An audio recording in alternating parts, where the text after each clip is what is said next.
Hello friends, कैसे हैं आप सब। और आज मैं आपके लिए रक्षाबंधन स्पेशल रेसिपी लेकर आई हूँ, जिसके लिए आप मार्केट में 500 रुपये देकर आते हैं और वो टेस्ट भी नहीं आता जो घर पे बनाने के बाद आएगा। तो आप देख सकते हैं, आज मैं आपके लिए लेकर आई हूँ घेवर की रेसिपी, जो कि आप 1000 रुपये का घेवर सिर्फ 50 या 100 रुपये में घर पर बना सकते हैं।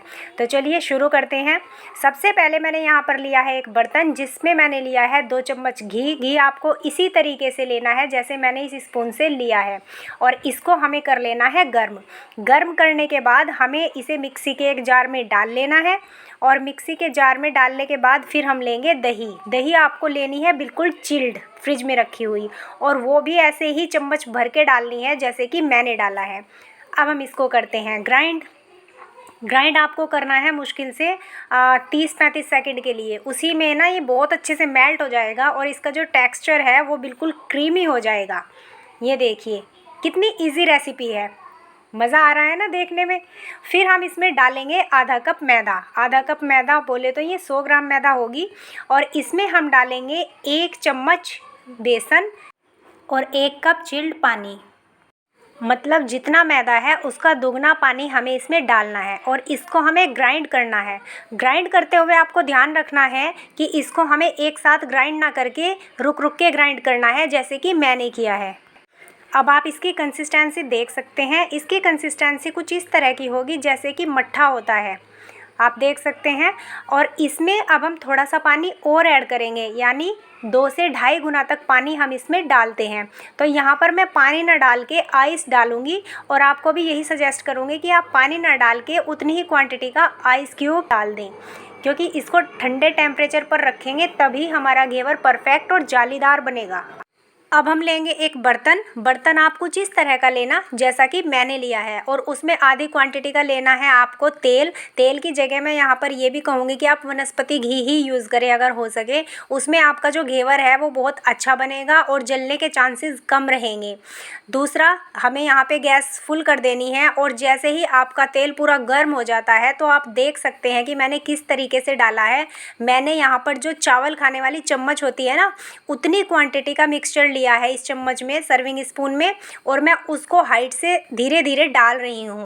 और जैसे ही मैं डालती हूँ ना, तो आप देख सकते हैं कि किस तरीके से बबलिंग होती है और इसमें झंझनाहट होती है। तो जैसे ही वो शांत हो जाता है हमारा तेल, तुरंत फिर से हमें ऐसे ही डालना है। ये प्रोसेस हमें 10 से 15 बार करना है। मैंने लगभग 15 से 17 बार ये किया है। तो मेन चीज़ यहाँ पर आँच मायने रखती है कि हमारी आँच कितनी है, आग किस स्पीड से जल रही है बर्तन के नीचे, क्योंकि जितना ज़्यादा हम मिक्सचर डालेंगे हमारा जो घेरा है वो उतना ही मोटा बनेगा। ये प्रोसेस हमें कंटिन्यू करते रहना है। थोड़ी देर के बाद आप देखोगे कि ये जो घेवर है वो किनारे से हल्का हल्का सा गोल्डन कलर का होने लगा है। हमें इसको बिल्कुल भी नहीं छेड़ना है, नहीं तो हमारा जो घेवर है वो टूट सकता है बीच में ही। इसी प्रोसेस से हमें करते रहना है। अब हम बीच में लेंगे एक लकड़ी या चाकू, या मैंने लकड़ी की रई ली है, बैक साइड से मैंने इसको घुमाया है और बीच में स्पेस बनाया है ताकि हमें निकालने में भी परेशानी ना हो। और मैं जैसा कि देख पा रहे हैं आप भी कि अभी आँच मेरे बर्तन में अच्छे से दिखाई दे रही है, झंझनाहट हो रही है, तो मैं अभी भी 2 से 3 चम्मच मिक्सचर इसमें डालूँगी। अब आप देख पा रहे हैं कि चारों तरफ से जो इसके किनारे हैं वो थोड़े थोड़े से गोल्डन कलर के होने लगे हैं। इसका मतलब है कि हमारा जो घेरा है वो बनकर तैयार होने लगा है। अब हम इसको चेक कर सकते हैं। तो आप देख सकते हैं कि ये हिल भी रहा है, और अब मैं इसको बाहर निकाल लूँगी। तो आप देख सकते हैं कि कितना जालीदार घेवर हमारा बनकर तैयार हुआ है। अब हम इसको थोड़ा हाइट पे रखेंगे जिससे इसका एक्स्ट्रा ऑयल निकल जाए, और इसको रख देंगे अब हम एक जाली के ऊपर जहाँ मैंने और भी घेरे बना कर रखे हैं। इससे हमारा जो एक्स्ट्रा ऑयल है वो जाली से नीचे निकल जाएगा। अब हम चाशनी बनाते हैं। चाशनी के लिए मैंने ली है 1 कप चीनी, यानी जितना मैंने मैदा लिया था उससे दुगनी मैंने चीनी ली है, और जितनी मैंने चीनी ली है उससे आधा मैंने पानी लिया है। ध्यान रहे, जितनी चीनी लेनी है उससे आधा हमें पानी लेना है, और इसको हमें चलाना है जब तक कि इसमें उबाल ना आ जाए। उबाल आने के बाद 1 से 2 मिनट आपको ये पकाना है। मैंने इसको 1 मिनट पकाया है। अब मैं देखती हूँ तो ये केवल शहद जैसी हुई है, एक तार की चाशनी है, अभी नहीं बनी है। तो मैं इसको 2 मिनट पकाऊंगी। 2 मिनट पकाने के बाद आपकी जो चाशनी है वो पूरी एक तार की बन जाएगी। आपको गैस बंद कर देनी है। अगर उससे ज़्यादा आप पकाओगे तो ये कढ़ाई में ही जमने लगेगी। तो आपको यहाँ पर ध्यान रखना है कि 2 मिनट पकाने के बाद हमें अपनी चाशनी उतार लेनी है। चाशनी मेरी बनकर रेडी हो चुकी है। अब हम बनाएंगे रबड़ी। रबड़ी के लिए मैंने पहले ही 1 किलो दूध का थोड़ा सा मावा बनाकर रखा था, जिसको अब मैं एक कढ़ाई में लूँगी और उसमें मैं डालूँगी 1 कप दूध। 1 कप दूध डालकर और इसको मैं थोड़ी देर बॉईल करूँगी, जिससे ये रबड़ी की तरह बन जाए।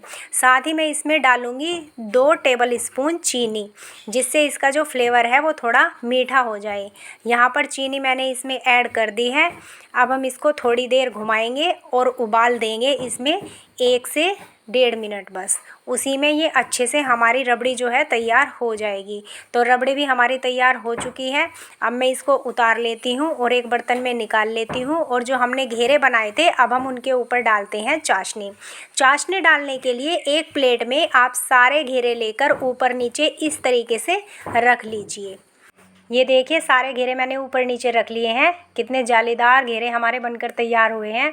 तो फ्रेंड्स, लाइक और शेयर करना तो बनता है, प्लीज़ लाइक और शेयर ज़रूर कीजिए। और अगर आप मेरे चैनल पर नए हैं तो सब्सक्राइब ज़रूर कीजिए। साथ ही बेल आइकन दबाना बिल्कुल मत भूलिएगा, जिससे आपको आगे भी ऐसी रेसिपीज़ के नोटिफिकेशंस मिल सकें। तो ये देखिए अब हम इस तरीके से इनके ऊपर चाशनी डालते रहेंगे।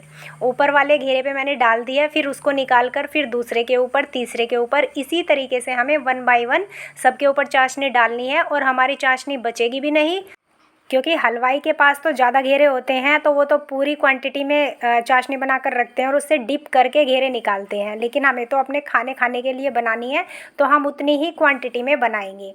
ये देखिए मैंने पूरे घेरों के ऊपर चाशनी डाल दी है। अब हम इसके ऊपर रबड़ी लगाएंगे। चाशनी डला हुआ एक घेरा मैंने एक प्लेट में उठा कर रखा और उसके ऊपर जो मैंने रबड़ी बनाई थी वो हम इस तरीके से फैला देंगे। यहाँ पर हमारी लाइट चली गई है, शायद आपको यहाँ पर क्लियर ना दिखाई दे, उसके लिए सॉरी।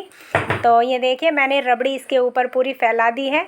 और फैलाने के बाद आपके घर में जो भी ड्राई फ्रूट्स अवेलेबल है, काजू, पिस्ता, बादाम, किशमिश, जो भी आपकी फैमिली पसंद करती है खाना, वो आप इसके ऊपर डाल दीजिए, डेकोरेट कर दीजिए। और अच्छे से गार्निशिंग करके अगर आपके घर पे गेस्ट आते हैं तो आप उनको सर्व कीजिए। त्योहारों का एंजॉय कीजिए, रक्षाबंधन पर अपने भाई को खिलाइए और एंजॉय कीजिए इस रेसिपी का। तो फ्रेंड्स, आई होप आपको आज की रेसिपी सबसे अच्छी लगी होगी। तो प्लीज़ लाइक और शेयर ज़रूर कीजिएगा। साथ ही कमेंट बॉक्स में अपना फीडबैक देना बिल्कुल मत भूलिएगा, क्योंकि आपका फीडबैक ही मेरे लिए मोटिवेशन है, जिससे मोटिवेट होकर मैं नई नई रेसिपीज़ बनाती हूँ और आप लोगों तक पहुँचाती हूँ। तो है ना कितनी महंगी मिठाई और हम घर में कितने सस्ते में बना सकते हैं। तो फ्रेंड्स, आपको रक्षाबंधन की ढेर सारी शुभकामनाएं। नमस्कार।